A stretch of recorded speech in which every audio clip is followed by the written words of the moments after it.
And a directive from the director. Through re-interview of Yates's employer, J.R. Gilpin, and inquiry at Charlie Jordan's meat market, immediately established whether or not Yates had service call at latter company on November 20 or November 21 last.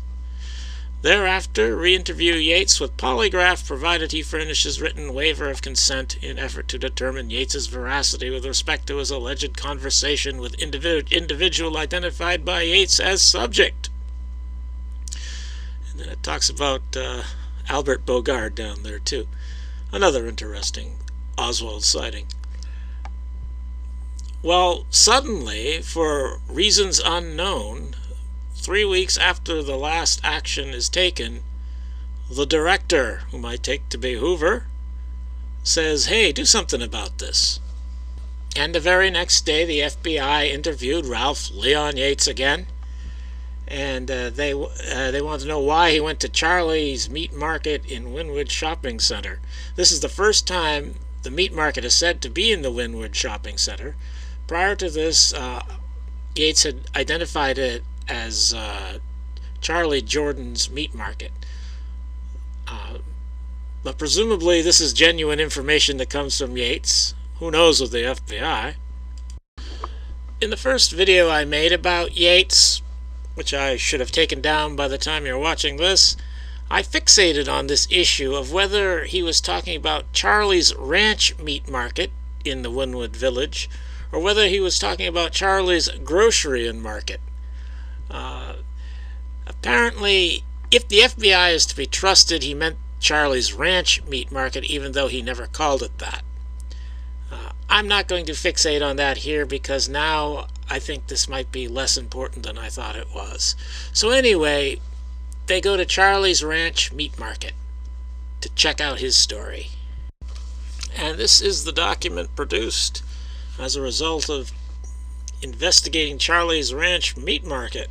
Thomas Ayers, employee, Charlie's Ranch Meat Market, 249 Wynwood Village, Dallas, Texas, advised he was on duty on November 20th and 21st, 1963.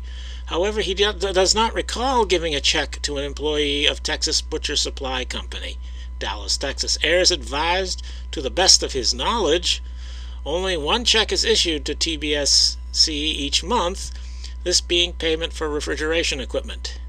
Thomas Ayers reviewed the check stubs for Charlie's Ranch Meat Market in an effort to locate a stub indicating a check was issued to TBSC on or about November 20th or 21st, 1963, with negative results. And that's it. More than a month later, the guy that happens to be there in the store when they show up can't find a check stub. Of course, they waited a month and a half, but if they had gone a little sooner, they might have been able to ask, do you know Ralph Yates? Was Ralph Yates here, 2 weeks ago when they first heard about this, or a week ago when they first heard about it? They could have checked this out immediately, but they waited more than a month, and then they did a lame-ass job, and I think they might even have gone to the wrong place intentionally. But I'm not going to get off on that here, and this is a very important matter. This guy says he gave Oswald a ride to the store. There's good reasons to think he was telling the truth, and they don't want to know. And then the next day, on January 4th, Ralph Leon Yates makes another statement with the FBI, and he walks back his story a little bit. He says, in my statement of December 10th, 1963, I mentioned that the hitchhiker had asked me if I knew a Jack Rubenstein, and that he had also said that Jack Rubenstein was more commonly known as Jack Ruby, and that Ruby ran the Carousel Club.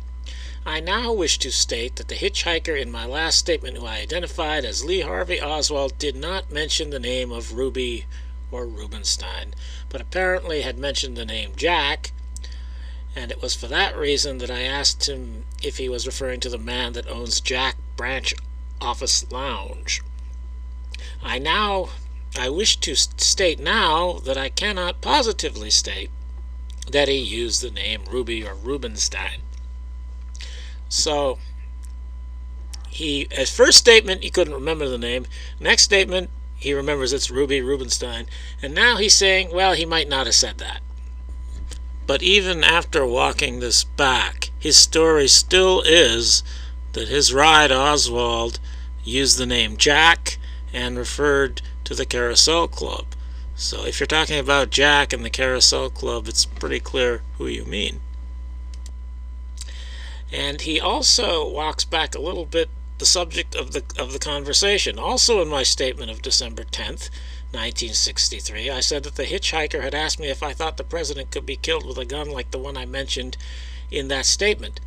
This is not entirely accurate. The hitchhiker rather asked me if I thought a man could be shot from up on top of a building or out of a window. See, just a man now. It's not the president.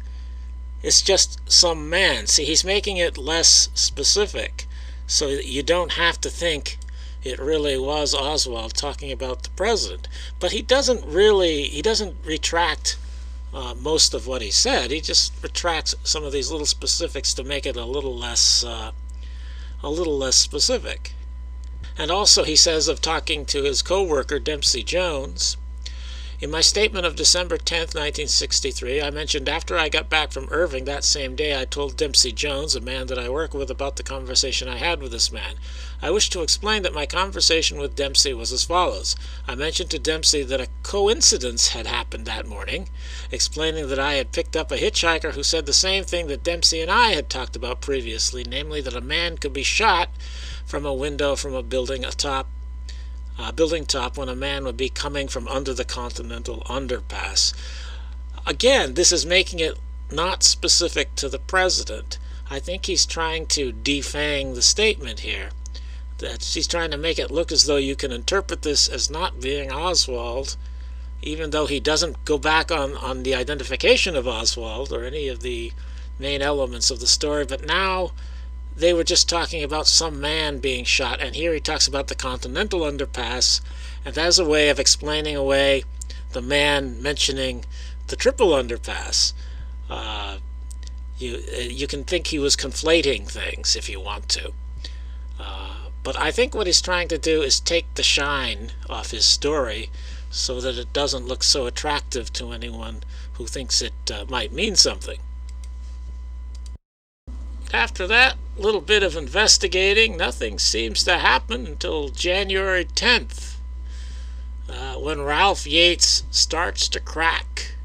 Or actually January 8th. January 8th, during the night of January 8th, 1964, Ralph Leon Yates telephoned Special Agent C. Ray Hall of the FBI and stated he desired to talk with Special Agent Hall again. During the telephone call, Yates was crying and sounded as if he was emotionally upset. On January 9th, 1964, Yates appeared at the Dallas office and stated he had been extremely upset and nervous about the report he had made to the FBI that he had picked up a hitchhiker that he believed to be Lee Harvey Oswald. He said he had become very suspicious of the people he worked with. Everything he previously reported seemed unreal to him, as if he had dreamed it. But he is positive that everything had actually happened just as he had reported. He said that his father had a nervous breakdown when he, Ralph Leon Yates, was a young boy, but so far as he knows, his father was never treated by a doctor or any institution for this nervous breakdown. His uncle, Charles Yates, has been confined at the Terrell State Hospital, Terrell, Texas, for mental treatment, and is presently on leave from that hospital. His grandfather, James Yates, was treated at a mental hospital at Alton, or Wood Driver, Illinois, about 25 or 30 years ago. Insanity runs in the family. Ralph Leon Yates stated, however, that he is sure he is all right. He said that it bothers him a great deal because at one time he lived on Garfield Street in Edwardsville, Illinois, and President Garfield was assassinated. Barney T. Wyatt, who is a great-uncle or some kind of distant relative of Yates, is a printer, and Wyatt has done some printing work for Jack Ruby. Yates said that things like this just seem to involve him somehow in something, and he can't figure out what it is. Yates was very emotional and cried throughout the interview. He said he did not know why he was upset, but he just wanted the FBI to know that there was nothing wrong with him and that he was telling the truth. Yates begins to crack.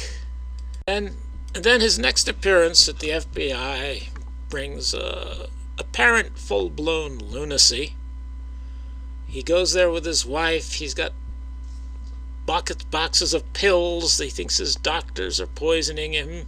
He's got this seemingly nonsensical account he wrote about the assassination, and if you read it, it's kind of hard to understand what he might be talking about. It's like he's crazy. And on that very day, I believe, he was checked into a hospital, and he was, I think, institutionalized mostly after that. There's more of a story that's not in the old evidence here, where he escapes from the hospital and he goes back in hospitals, and eventually he ends up dying at a relatively young age of 39. And that's the Ralph Leon Yates story.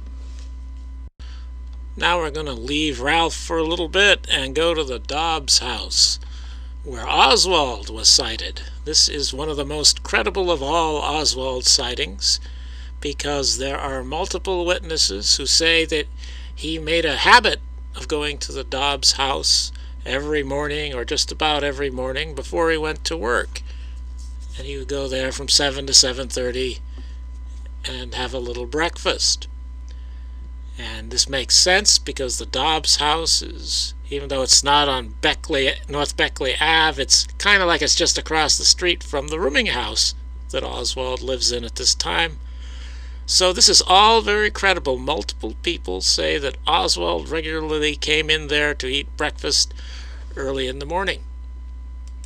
But on November 20th, 1963, Oswald was in there uncharacteristically later than usual. He was there at around 10 o'clock, according to Mary Ada Dowling. She said that she did not know who Lee Harvey Oswald was when she formally waited on him when he ate breakfast in the morning, usually between 7 and 7:30 a.m., but that since Oswald has received so much publicity in connection with the assassination of President Kennedy on November 22nd, 1963, she became aware that he was the one who had been a customer at the Dobbs house. She recalled that Oswald was in the restaurant on Wednesday morning, November 20th, 1963, at about 10 a.m. She said that Oswald was apparently in an ugly mood at that time and said something nasty to her, using curse words regarding his order. She said she told him that if his order was not right, that the Dobbs house would make it right. She said that shortly thereafter, Oswald again used curse words in addressing her because she did not give him more coffee as soon as he thought she should. She recalled that Officer J.D. Tippit was in the Dobbs house at that time, apparently as a customer, and that when Tippit heard Oswald making his outburst toward her, Tippit shot a glance at Oswald. She said Oswald was already getting ready to leave, and nothing was said between Tippit and Oswald. She stated there was no indication that Tippit and Oswald ever knew each other.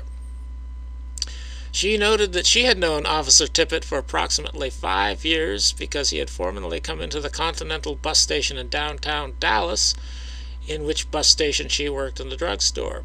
She said that Tippit was usually in the Dobbs house each morning about 10 a.m. or shortly thereafter to drink coffee. Regarding Oswald, Miss Dowling said that she had not seen Oswald in the Dobbs house on Thursday or Friday, November 21st or 22nd, and she attributed it to the possibility that Oswald may have been angry with her because of their clash on November 20th. She recalled that sometime prior to their clash on November 20th, Oswald had on 1 or 2 occasions asked her for her name, and she would not tell him her name. All right, this is very credible. She works at this restaurant. Oswald's a regular customer. Tippit's a regular customer. She says they were both in there. And this is 10 a.m., November 20th. And if you remember about what Yates said, he said he picked up Oswald at 10:30 a.m. or thereabouts on the same day.